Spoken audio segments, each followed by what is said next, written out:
All right, hello everybody. Bart Barker with Wilson County Schools. We hope you're doing well today under the circumstances, and we certainly hope that you're abiding by Governor Lee's stay-at-home order unless you are performing an essential duty. Now, we know that these times are challenging for so many of us, but want to help keep you informed any way that we can. So what we want to do today is, again, just dive into those commonly asked questions that are coming in as we are in the midst of this extended closure.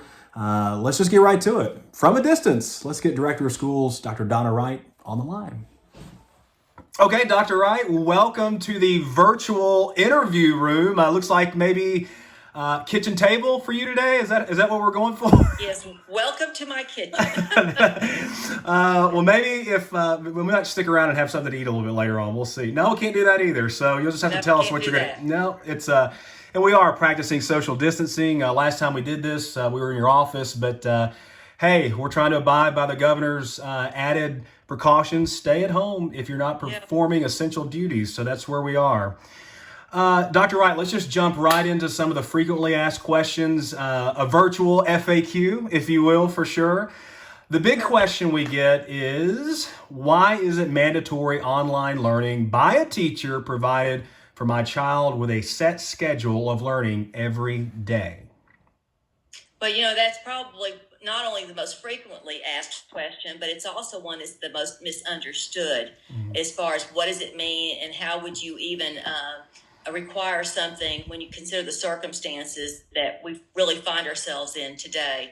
And it's one that I really have to go back a little bit because there's been a lot that's transpired exactly a month ago today, as a matter of fact. And just for people to have context, on March the 3rd was essentially our last day of school, not knowing it would be our last day of school. And with the loss of the two schools to the tornado, from that point on, we've been closed because we could not forecast that the following week, which would have been spring break, we were facing a pandemic, the magnitude of which we, again, could not possibly imagine and what that would mean. So it means that when students left on March the 2nd, and teachers, a lot of things were left in the schools, everything from your textbooks to those that had technology, Chromebooks, laptops, teacher materials were left behind, and there was never an opportunity to get back in the building to access, be able to access those materials and devices, whatever it might be. And it wasn't that it was, that we wouldn't be able to provide, it was that we could not access it. And the thing that then materialized, particularly within a week, we were putting together plans as best we could. But the thing that we found out quickly, and it was one that we've known, and it's one that we have placed out there to the community, there's what I refer to as an inequity as far as having access not only to the internet, but broadband access. And people immediately think, well, when you just look at the proximity that we have, particularly a metropolitan area, why would that be? And everyone thinks it's affordability. And affordability doesn't have anything to do with it in the case that I'm speaking of.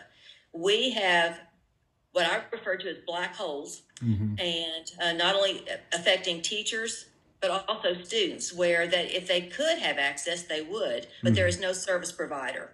I know that we've had all kinds of advisement as far as, Comcast is offering free service, so is AT&T. Well, they are offering that right now during this tough time, but they're offering it within their service area. And so we have some gaping holes, and in fact, it's been a topic of discussion for several years between not only our county commission, but also trying to make arrangements with the FCC and some other entities, including our electrical companies, trying to form a co-op. So going back to the original question, why aren't we mandating it? We cannot mandate something that we cannot give assurance that it would be provided equitably and to every student, and being able to say that every teacher could provide it.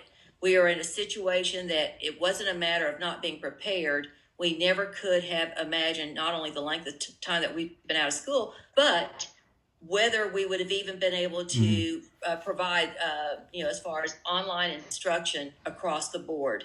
And I know that's been a point of frustration for many parents, as well as teachers. Teachers have been frustrated by it as well. And but that's something that, I don't want to say it's a lesson learned, but we certainly know what we're going to advocate for, not only with the state government, but also the federal government, which really controls where services made available. So yeah, equity. We've talked. That's something we've talked about a lot, and we just want to send that point home again to our parents as well. We talked to principals this week who are echoing exactly what you're saying, that some people may feel like, well, shouldn't service be everywhere? And we're here to tell folks that that's not the case at all. Some principals will say that they don't even have really a reliable connection right now, basically the location or whatever, that a lot of times they may have to go to the school to do that. And that's just not an ideal situation for them to be in, or much less any of our students to be in. So that is out there. I know a lot of people just have a hard time processing that, but it's the truth. And Bart, the other thing that we're facing right now, and I want to remind people, the tornado being exactly a month away, it's almost fading as far as becoming a distant memory for those that were not impacted. We have families that are residing in hotels right now. Some of them are in apartment buildings simply because they lost everything. But we also have teachers that are facing the same situation. So again, it's not about making excuses. We've got some unique circumstances in Wilson County that we certainly see the need. We are reacting and did react as quickly as we could, but we had to use other methods to make sure that we could provide and access our students. And I'll have to say, our teachers and administrators have done a yeoman's job, considering some of the factors that they had to and barriers to work around to make sure that they were accessing the kids. So here's another one. But Dr. Wright, we are being told that this mandatory online learning is being done elsewhere. There are some confusions when it comes to that. Can you please elaborate? Well, yes, because I've had a lot of advisement too. Everything that they're doing it in California, they're doing it in Colorado, Indiana, and it's been one of those that, let me fix my screen here, and that, again, people have what they believe to be a pretty good sense of what online learning means. And I'll give you an example. All the colleges and universities closed down for the semester. And the instruction to the students, and some of our families have probably already experienced this, that everything from that point forward would be online. Well, that means that you're going to be able to learn from either a laptop, and it's going to be provided by someone on the other end. And everyone is also under the assumption that it's going to be a scheduled time, and much of it's already recorded. And so you are the one that's either watching, listening, whatever it might be. There is no way as far as how that could be presented, particularly with a large district with multiple grade levels, and also looking at content areas just in high school alone. And so all the examples that are giving, again, they're seeing it posted on social media. I'm reading it too. But the delivery and those that are, I guess, the recipients of that delivery, it's a smorgasbord of how it's being presented. And it sounds really good, but I can assure people, and particularly parents, that much of what they're reading and seeing posted is, I don't want to say it's questionable, but the quality, again, and then being sure that everyone can access it. Mm-hmm. Yeah, and also too, because and again, people can read and see a lot of things going on. Perhaps some of this is going on in the private sector, where the amount of students, the amount of schools is much less, to the degree. So possibly some of that is from a private setting, which we certainly understand that that's going around as well. But from the public school system of our size, especially if we look around the Southeast and Midwest and places all over, you're right. The interpretation is a bit different on exactly what online learning entails, but to have that teacher just assembling his or her entire class together to gather around a computer and listen in, that is very, very, very rare right now. And the other thing I have to add to that as well is that many adults don't realize that, particularly in this day and age, there are a lot of rules and regulations that we have to abide by in public education, particularly that might compromise the privacy and the security as far as with online learning, with any kind of where there's a device that is transmitting, and you've got not only the delivery but that person that's the receiver. And all you have to do is pay attention to what's happening and what we're hearing. I mean, there's been a lot on the news lately, particularly with Zoom. And we are using Zoom as best that we can, and but we're using it in a format where it's more of just meeting and greeting and checking on our students, because there are privacy issues that we have to be very sensitive to. And just in the last little bit, the FBI has issued some warnings of what they're referring to as Zoom busters. Yes. And coming in and literally intruding on a session, because there's several states right now that are using and encouraging the use of Zoom as a classroom platform. But again, we are obligated legally and ethically to make sure that we protect our students. And that's something that, as I've shared with quite a few parents in the last 2 weeks, that was never a consideration. And we can't afford to take that risk. Now, are there other maybe platforms out there? Absolutely. And the thing is that, I guess in a different time, and not with the urgency that we're seeing right now, it still goes back to, do we have not only the capacity, but also being assured that students would be able to avail themselves of any type of online instruction. And quite frankly, we've got too many pockets, big pockets, where that's simply not going to happen. In fact, we've tried to put some hot spots in some of our schools that do not have community access, not only for our students, but for families, where they can literally go into the parking lot of a school and be able to avail themselves of a hotspot, because where they live, they don't have access. So I don't want to make it sound more complicated than it is, but this is one that we just didn't have the capacity to be able to push it out, make sure that it was received. And in the same sense, our teachers, not because they didn't want to, unless they could go to a school into their classroom, they didn't have the ability either. So there's a lot of complication to much what we're seeing. I would also add that much what parents are seeing advertised on social media, it's also some news clips. You're talking about some pretty small districts too that might have less than 10 schools. Some have 3 or 4.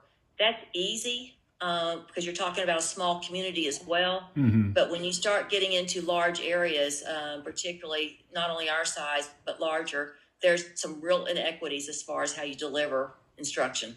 So we've talked a lot about the obstacles that are facing us, that people just, to shed some light on that. Now people want to focus on, hey, what's the solution? How can we move forward in our homes? And a common question that we do get for sure is, I feel like my child is falling behind and is missing out on much needed learning time. What do you expect me to do? That is a common concern that we do get. Yeah, and we understand that, and it's funny, in the sense that the frustration that parents are feeling right now, we get it, get it, but I have to also, as I was talking to one mother quite recently, I said, what would we be doing? What's the time frame when you particularly move into April? And she said, I don't know. I said, well, think about it. We're moving into state assessments at that point. Oh, and I said, and much of the criticism we get as far as, why are you reviewing? Why are you teaching to the test? Well, we're not teaching to the test. We're hoping that much of what we've placed as far as instruction in front of our students is what they're going to be prepared for to be assessed, and that they've learned that. And so I know the feeling that much of the parents are expressing right now is that, I'm so afraid that I'm either creating harm or they're not going to be caught up, and we're having to provide assurances.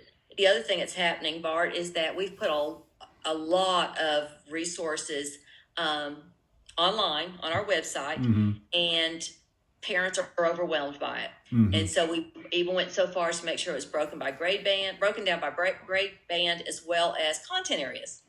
Well, don't expect that you're going to be the classroom teacher, and don't expect your student to sit still for hours at a time. because that's not what we do in school. Basically, don't put added pressure on yourself during this No. time. And I think that's something that we hear, where to keep it simple, being complicated at this point is not really a good solution for anybody. So the simpler the better. And if you want to Yes. shed light on what areas, if you could just narrow it down to the areas that you feel like, hey, if I'm helping my child out at this point, what is that area I do need to focus on? Well, and and again, it depends on how old they are, what Sure. grade they are in, and if you look at particularly K through 2, Mm-hmm. and that's where parents really start getting nervous, because this is where they're still in that learning to read, not when they get to third grade and beyond. It's reading to learn, and the more that you can practice that skill, that is the foundational skill for everything, including mathematics. And let them practice with you. You practice with them. Make it fun. Much of what you do as far as with critical thinking is, as you're reading, that you're asking questions, you're prompting them as far as what they can anticipate and what they're going to learn, what do you think it's going to happen. So there's a lot of fun with that, but you don't need to do it all day long. Mm-hmm. This is a traumatic time for our children too. So as much as you can interject and make it fun, even if it's watching movies or whatever, you can set the tone for those movies as far as, what do you think is going to happen? What is it you think this movie's about? Whatever it might be, make it fun. When you get into particularly with third grade and beyond, you focus on reading. You want them to write. You really want them to write. And that's something that we don't think about, that skill. But right now, there's a lot that's happening around. Have them write down their thoughts. What are they thinking? How do they feel? Mm-hmm. And it's something that you can put in, and save for a later date for this time. Because this is, again, as I tell everyone, this is a historical moment. We've not seen anything like this. And I certainly haven't seen it in my lifetime. The other thing, there's a lot that you can do with mathematics. Some of it's rote, but you can make a lot of fun with it, whether it's the multiplication tables, working on fractions, multiplication and division of fractions. There's a lot. You don't need to complicate it, because those are foundational skills that you can continue. You also need to have time that, let them just sit and draw, color. And, there's a lot of adults that are using coloring books right now. Pull out the crayons, pull out the chalk, whatever it might be, but make this a joyful time. We don't need to complicate it. Now, where I'm hearing a lot of frustration is the parents of middle school kids, Right, and high school kids. I think the most frequent thing I've heard is that I can't do math anymore with my children. Mm-hmm. Well, you know what? Go to our website, because that is where we do have the resources, and we have a lot of really good, if not fun, programs. There's one that we're pushing down that you'll hear more about. Alex, ALEKS, which not only is a good review, but it also teaches some of the skills all the way up through the upper division math. And then we've also put some things out there as far as from the state, that they've put some things as far as that Reading Rosie. But Yes. the one that I think I'm most excited about, because I've already reviewed it, and is the PBS series that starts April the 6th. That's Monday. Starts this Monday. Yes. And it's by grade level. There is scripted lessons that go with it that have been created by teachers. And I think there will be quite a few adults that will be entertained by it as well. I know. I'm looking forward to it. I mean, I'm interested. So it's good stuff. It really is. But so there's a whole myriad of things that's out there that, again, that can be used. But the fear and the worry about my child regressing. We're out of school in the summer for almost 10 weeks. And you never hear that concern in the summertime. Right. Because that's not the mindset that we have at the time. But what I can say is that we will continue to provide materials to keep our children engaged. And our teachers, particularly, they're the ones that want to make sure that they keep the kids engaged. And they are, again, whether it's just touching base with them to make sure they're okay and just talk to them, they're also making suggestions as far as what they need to do to stay busy. I know that parents are concerned about what's happening with the high school kids. Well, here's what I need to give assurance there, because that's probably carrying the most questions right now than anything, particularly in the last 2 weeks. We are waiting on guidance, and this is the entire state, Right. not just Wilson County. Let's make it clear. The State Board of Education, which is the policy and the regulatory body for education in the state, is meeting on April the 9th. It's next Friday, or excuse me. Thursday, Next Thursday. Next Friday is Good Friday. So next Thursday, yes, that state board is meeting. Yes. And what they are doing is creating emergency provisions for 180 days, because again, they have never faced anything quite like this too. But what they will do is there's about 9 issues that they're going to give guidance for. One of it's grading. And particularly when you look at that third period grading, that more or less is maybe the same across the state right now by the time that everyone came out of school and schools were closed for up to this point in time. They're talking about a consistency from this point on. Grades, there are no more grades. It's completed. And with that, we need consistency across the state simply because of implications for particularly seniors, that there are scholarships, there are transcripts, there's even when you look at employment. So the state board will make that decision as far as where it ends. And what we are hearing right now, and I won't know until April the 9th, that it'll be a pass-fail. So there's not a numerical grade assigned because, again, we have to have consistency across the state. What about those students that are on the bubble that might not have been passing? Many of those students are already our teachers are reaching out to them. There might have been some missed assignments. There might have been some tests that they might not have done well on. They're getting the opportunity to repeat those grades as far as whatever they want to improve on. And the thing that, again, want to impress, we had a lot of kids that were out even prior to this that had either had the flu. Right. There was a lot of situations. So our teachers know the kids that they need to be reaching out to. They're giving them opportunities. They're coaching them. They're guiding them. And then the big question right now is, are our kids going to graduate? Yes. Every student that is on track, when I say on track, that, again, that you're talking about 7 semesters have already been completed. We have what I call the historical transcript. We know their history. We know that where they would be standing at any point in time, particularly this 8th semester. So students are going to graduate, and that's something the state board, again, is going to make sure that it's clear, it's consistent across the state, and they will give us that guidance on April the 9th, and we will push it out immediately. So I want to give assurances to parents. I want to give assurance to high school students that we will have that information and not to be stressed about it. And for those of you that are sitting on the bubble, we're also, we're already in the middle of that as far as taking care of you and making sure that this time, this period that we have no control over, that you're not penalized for it. And Right. That's an assurance I want to make sure that comes out, and I'm very clear about that. The next big thing as far as, are we going to have a graduation ceremony? Yeah. Well, we do know that we had them scheduled the third week of May. Right. And so I can't give you that promise. There's just no way, because when you look at, traditionally we are at Murphy Center at MTSU, and they've canceled their own graduation. Right. And so we are, not hopeful that it's going to be the third week of May. Right. Yeah, but we were talking this week that doesn't mean that it's about that ceremony. And as you said before, that ceremony may not happen in May, but at some point, that ceremony is going to happen in some way, that you will be celebrated. Yes, absolutely. Yeah, and I think that's not only for the students, but hey, that's for the proud parents, the guardians, the grandparents, the aunts, uncles. We understand that fully. To those students, they deserve to be celebrated. This pandemic has put a dent in a lot of plans, and unfortunately, graduation plans being part of that. But we'll adjust as health allows us to, and I think that's really what we want to stress. And the thing, and again, there's already some speculation. Is there a possibility maybe that we can graduate in June or whatever? We're not going to rule anything out.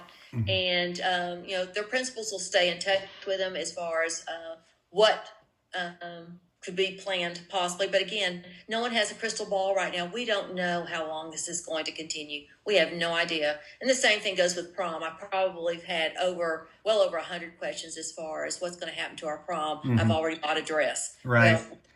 Well, we understand that too. And this is a rite of passage. That senior year is really important. And we recognize that, and we're sensitive to it. But let's see how this plays out, because any promises made right now would be futile, because we don't know. But we will do everything in our best effort to bring some closure and to make sure that we can make something out of this time right now, that we're all what I call hunkered down and waiting it out. So those are the big issues that we've heard. Really, is the concern of not knowing what's going to happen. Right. But again, I have to remind everyone, this is happening across this state, but it's also a national issue. I've got colleagues from around the country, and we're all having the same conversation as far as, I can't reach all my kids. Online instruction is not working. We can't make sure that it's going to be equitable. So same conversation. We're also hearing the same frustrations as far as that teachers need to do more and provide more. Well, it simply doesn't work quite that way, because our teachers not only have their own families, but they might be in a situation like we were talking about earlier, that they can't do it every day as far as provide. But that doesn't mean that they're not making the effort or making sure that they're reaching out to their kids. And like I've said, every teacher, and I can say that because they've all made sure, and through their principals too, how they've made contact, what efforts they've made.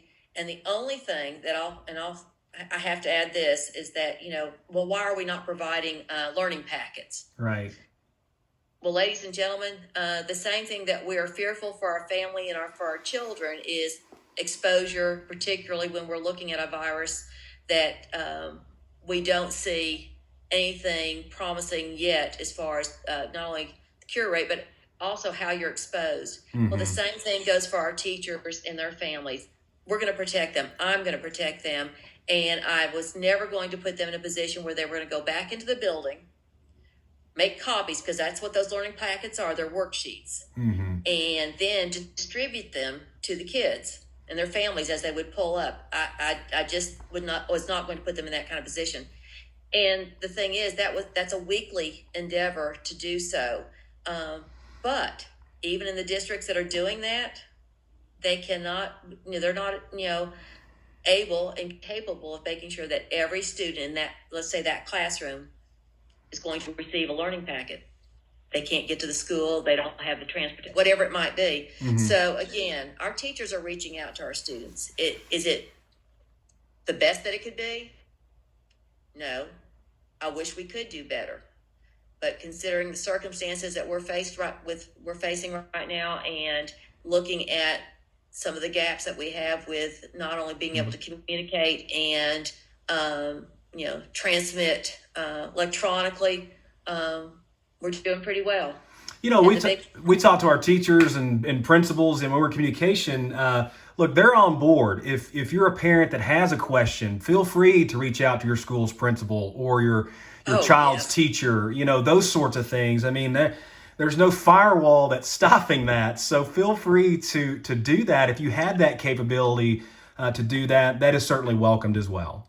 And I would just, and again, I know there's a lot of frustration. We don't know what storms families are facing right now, but we need to be sensitive to it. But in the same sense, please be kind when you reach out to our teachers if they've not already reached out to you. I know that some of them have had some pretty good bashings, everything of being called lazy and incompetent, whether it's on social media or whatever. Please don't do that.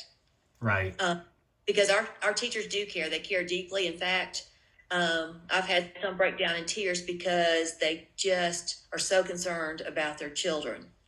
And it's one of those things that my job is to reassure everyone it's going to be okay. We're not going to lose ground, because I can assure you again with our faculty and administrators that not only will they go over beyond, we'll make this up. We will, but it's one of those that we all have to hold hands At a distance. At a distance, yes, a virtual A virtual hug. and again, this is all new for us. Right. I mean, again, it took the governor to literally mandate that everyone stay home because we weren't paying attention. We weren't taking it serious. And this is a horrific time that we're all dealing with. So we've got to be patient with each other. And we're going to help you with your children. I know it's a new world for parents too. I can't tell you how many times I'm not trained to be a teacher. Understand that. Well, and I've also been told that some of our teachers have an unfair advantage with their own kids. Well, you can talk to several teachers and they'll tell you that it's much easier to teach your child than it is to teach their own child. So it's all relative. And lastly, before we wind up here, we've heard of one of our employees who he's like, you know what? I come from a home with 2 educators and we have children at home and it's difficult for us. So to have that person say that really sheds light on it and just lets our parents know, hey, look, you're not alone. Even educators are saying this is difficult and don't feel like you're messing up at home or whatever. I mean, it's not an easy task, but it's one that certainly others feel your pain on this, and they can empathize with that. So I think it's just important for them to feel like they're not alone in this, because so many others, including our educators who have children, are going through the same things to some degree. Well, I've heard that we're seeing record numbers of expulsions and suspensions with homeschooling. And I just hope those don't come to me. Right. I'm going to err in favor of the child. Hey, well, thank you for letting us invade your kitchen. Stay well and all that good stuff. I'm sure we'll be in contact and we'll have more information coming out to our parents and all those sorts of things. We just want to be as transparent as we can on this. And I know you're very open and honest and all those things when it comes to this because you're passionate about it. And we'll do this probably on a more frequent basis as the time rolls on. So thank you for taking the time for, again, letting us into your kitchen from a virtual distance. And hey, we'll just keep pressing on and trying to stay healthy. Sound good? Sounds good. And Bart, one other thing, just to let parents know that, don't sit there and stew on something, whether it's a rumor or something that's just really concerning to you. Reach out to us. Do not let it build up. We're trying, the volume of emails and even what we have on Let's Talk, it's a lot, but we try to get through every one of those and come back as far as a response. And if it's something that's going to be too lengthy, we're calling you. And so please reach out to us. Do not sit there and worry over something. And particularly if it's something that's circulating on social media. We can't control that. Right. So please reach out to us. Thank you. Well, we hope that you found that to be very informative and helpful, but most of all, reassuring. Now, there's going to be even more learning tools that'll be coming down very, very soon. We'll have more information on that so that you can have those for you and your child to participate in if need be. Also, PBS, they're going to start their special programming on Monday, this coming Monday from 10 a.m. till noon. They'll have special educational series on there. They're going to go through every day. I'm certainly excited about this to see what it's all about, but that's there for you on your PBS channel. And lastly, I want to leave you with this, and Dr. Wright touched on this as well. A parent reached out to me earlier this week and just couldn't understand or comprehend why an internet connection was just not available to every child, every family in the district. And as we talked about in the video, after talking to some principals in our district at certain schools, some of those areas, it's just not feasible for a lot of reasons. So I'll leave you with this. What you have, those resources, if you have them at home, the reliable digital resources, then that's amazing. Then use them during this time. However, don't take for granted that the things you do have, that perhaps others are hoping and wishing and praying for so hard. I'm Bart Barker with Wilson County Schools.